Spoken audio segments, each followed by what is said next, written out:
د کندوز ولایت نیولو ته طالبانو یو ځل بیا څه پلان نیولی و؟ افغان کمانډو څنګه د طالبانو جرړې وباسلې؟ دفاع وزیر د څه لپاره کندوز ته تللی و، څه یې وویل؟ دا ټول جزئیات دلته راسره په ویډیو کې کتلی شئ. خو که تر اوسه پورې مو زموږ چینل نه وي سبسکرایب کړی نو مهرباني وکړئ چینل در سره ضرور سبسکرایب کړئ.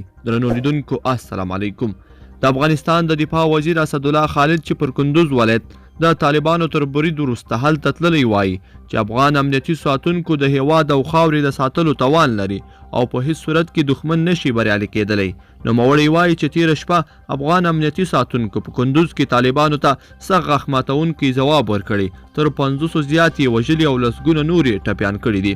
دفاع وزیر چې لا اوس هم په کندوز کې دی د افغان پوځ د جزو تامونو د لیدنو له پر مهال پوځ ته ډاډ ورکړ چې ملت ورسره ولاړ دی او د یرغلګرو مخنیوی به کوو.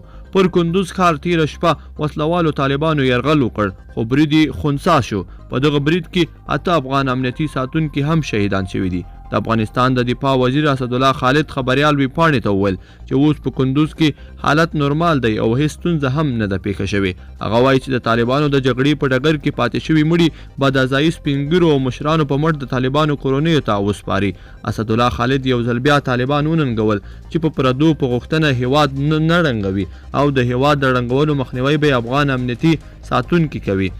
وسلوالو طالبانو تیره شپه د کندوز ولایت پر علي آباد ولسوالۍ، خان آباد ولسوالۍ پر لاره او کندوز ښار باندې د څلورو خواو برید وکړ. د کندوز د ځایي چارواکو وایي چې دا برید په تړاو باندې حکومت ته لا وړاندې معلوماتو ځکه یې طالبانو ته پراخ تلفات وړول. طالبانو د تیرې پنجشنبې په ورځ د پېښور پاکوړه خټک کې په یو غونډه کې پریکړه وکړه چې په افغانستان کې به پر ملکي او نظامي تاسیساتو بریدونه کوي. دوی هڅه کوي چې په هیواد کې د دننه ځینو ولایتونو ته سقوط ورکړي، خو افغان امنیتي چارواکي وایي چې اوس دا چاره ناشونې ده. درنو لیدونکو په دې هیله چې دغه ویډیو به مو راسره تر پایه پورې کتلی وي. که مو ویډیو خوښه شوې ویډیو لایک کړئ او چینل هم در سره سبسکرایب کړئ.